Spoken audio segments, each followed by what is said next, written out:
Tanuki Productions, all things audio. The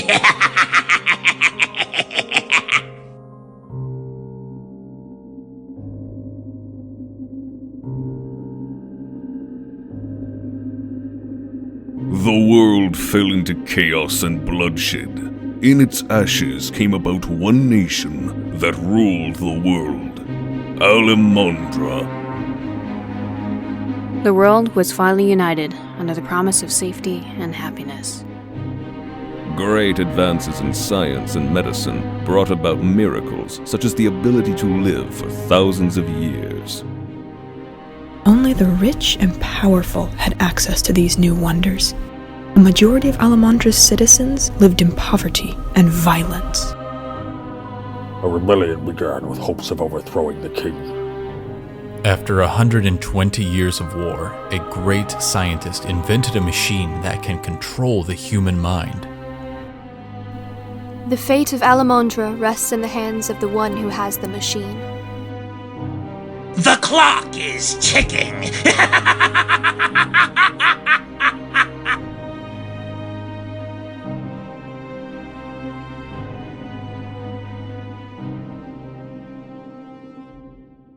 Versha Region, Rebellion Headquarters, year 4022, 120th year into the war. Freedom is never more than one generation away from extinction. We didn't pass it to our children in the bloodstream. It must be fought for, protected, and handed on for them to do the same. Ronald Reagan. Today is the day we take back our fallen country. For too long we have suffered under a broken system. The freedoms we once enjoyed are long gone.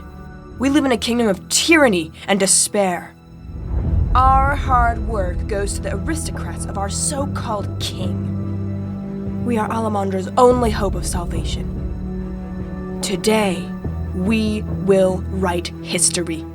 Today, we are one step closer to saving the people of Alemondra from doom and destruction. We are the Natium Freedom Fighters.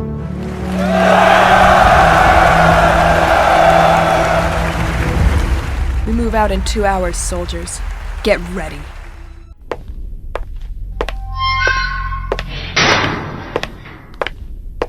That was another excellent speech, Tatiana. Thank you. I've received another message from Galvin. Well, don't keep me in suspense, Oliver. What does it say? It has the promised coordinates. He's in the Red Sword Desert. Hiding close to the serpent himself. I didn't peg Galvin to be that sort of man. With all due respect, Commander, it seems to suit Galvin's eccentric ways.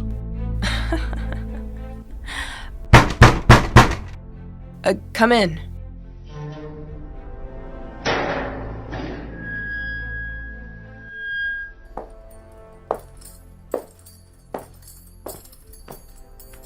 Greetings, Commander. Excuse my interruption. What is it, Damascus? The soldiers have been whispering. We don't like how the winds have been blowing. The rocks bellow and ache at night with the pain of the past and the impending future. Speak clearly, Damascus. I don't have time for your eloquent poetry and riddles. You've become a tyrant, Tatiana. The very thing you claim to hate and wish to destroy. Watch yourself, Damascus. I have no hesitation in pulling the trigger. You've been nothing but trouble since I recruited you 100 years ago. All I'm saying, Captain, is that there aren't as many community meetings as there were when Octavian was in charge. And to you, my commander, you allow Oliver to run amok with his gun and his threats. We are about freedom and equality. Shouldn't we be valued for our opinions? As a soldier, your first and only duty is to obey orders. You can have the luxury of free thought and debate later. Put the gun down, Oliver. I'm afraid I must refuse, Commander. Willing to have more blood on your hands, Oliver? Killing Octavian and putting his daughter in charge? What are you, Oliver? A pervert? Keep talking, scum. I'll only get more pleasure when I shoot your guts out.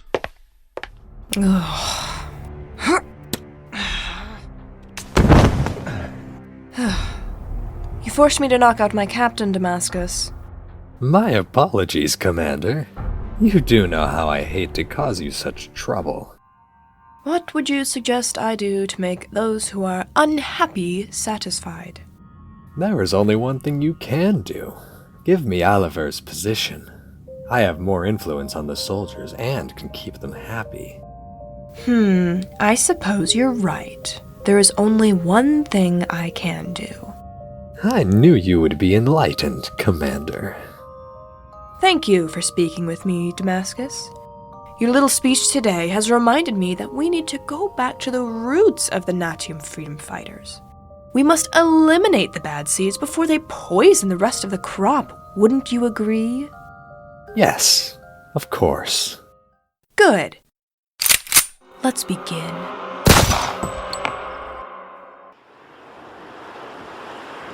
The subject has reported no signs of movement for 24 hours now. Heart rate is stable, blood pressure is normal. Subject is 80% under control. Torrin Scientific Journal. Red Soren Desert, Underground, Scientific Facility, Year 4022, 120th year into the war. Torrin? Yes, Rixion? You can take your lunch break now. Someone from tech support will watch the test subject. Thank you, sir. Rodian, you bastard! Why the hell am I watching the brat? Torrin shrunk in horror at the man in front of him.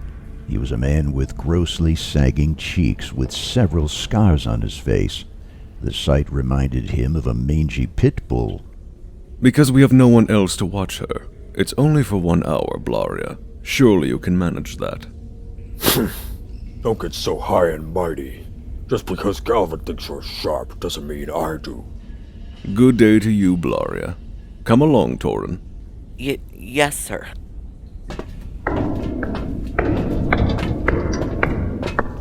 So, Torrin, tell me, how is it working for the world's greatest scientist? Was it everything you ever dreamed of? It's alright, I suppose, sir. I didn't expect it to be in the Red Soren Desert, but it is rather nice to be busy all the time. The facility used to be less secretive. With the start of the war, Galvin decided it would be best to relocate here. Were you here since the beginning? Almost. Galvin had only 5 assistants, including myself, when he first started his research. Keep in mind that he constructed 3 prototypes and had multiple subjects tested when he recruited us. So even you don't know how it works. I know quite a lot, but no, I don't know exactly why it works. Myself and the other assistants all had specialties, so it's not as though I know all about computers like Blaria, and he doesn't understand mathematics as we do. Speaking of Blaria, why does he seem so angry all the time? And what happened to his face? That's a story even I don't know, Torrin.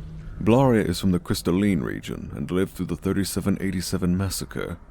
No man who has lived through that is the same as he once was. Rodian!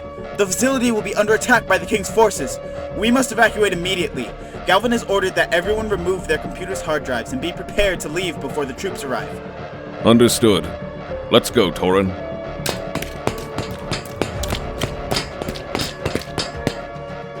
Move faster, damn it! The troops will be arriving sooner than you think!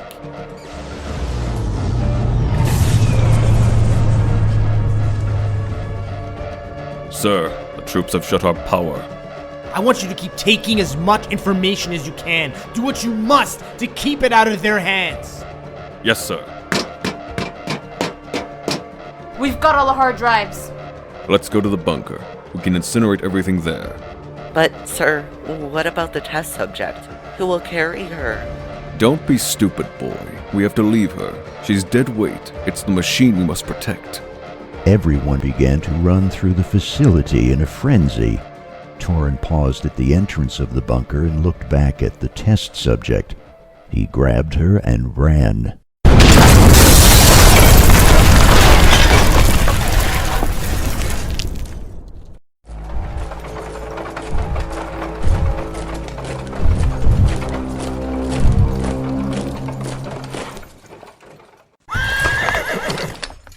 Kneel down before your king.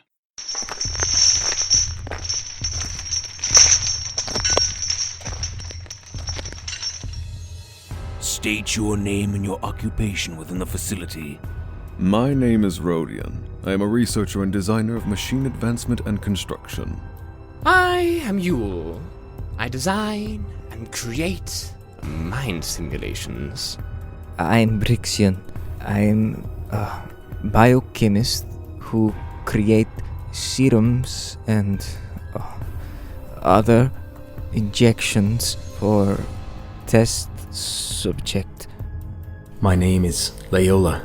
I am a biologist who monitors the test subject's physical reactions to the mind simulations. I am Blaria. I am a machine technician and operator.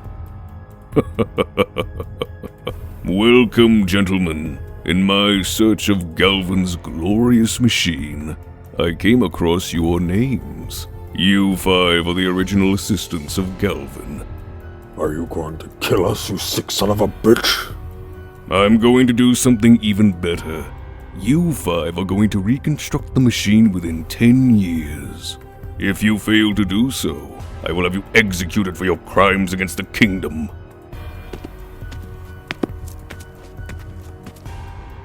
Where's Galvan? He's dead.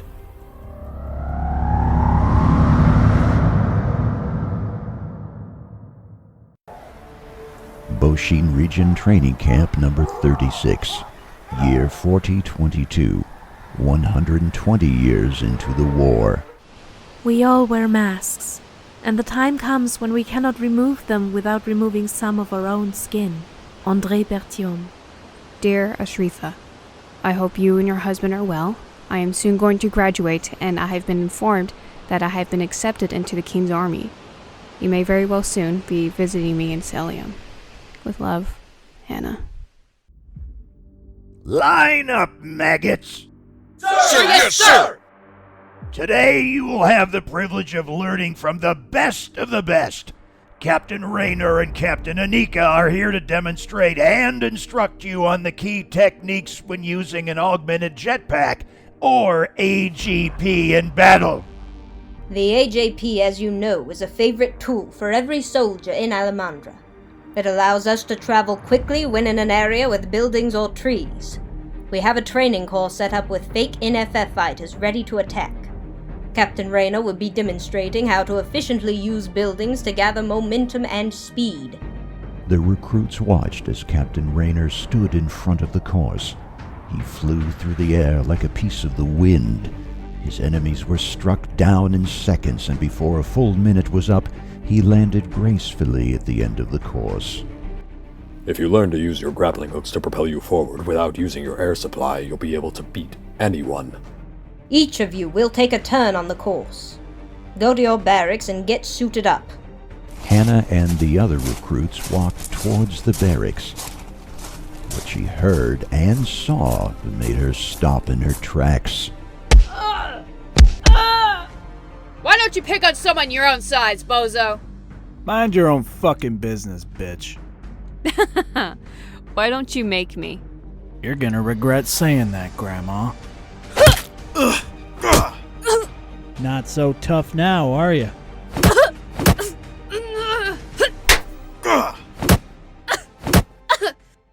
I don't like cowards who use unnecessary violence once they've won. Captain Raynor! I'll give you to the count of 3 to get out of my fucking sight. I will personally talk to Commander Zhang and send you to the Crystalline region as a third-ring soldier. 1, 2... Raynor? Are you okay? It's good to see you again. Again? It's been so long. What's going on? This cadet got beat up. Can you take her to the hospital wing? Sure. But Raynor, how do you know this cadet? She can't be from... Don't be stupid, Anika. She just has a concussion and is talking nonsense. I've never seen her before in my life. Tune in next time. Hi everyone, my name is Elizabeth Morales, and I am the creator of Alemondra. I want to say thank you from the bottom of my heart for having taken the time to listen to this episode. I'd like to draw your attention to the description box down below, where you can find the contact information for everyone who was a part of this project, and towards the link where you can donate to help pay the voice actors who worked tirelessly for the past 5 months to help bring this first episode to you. Thank you for watching. Please like, comment, and subscribe for more content.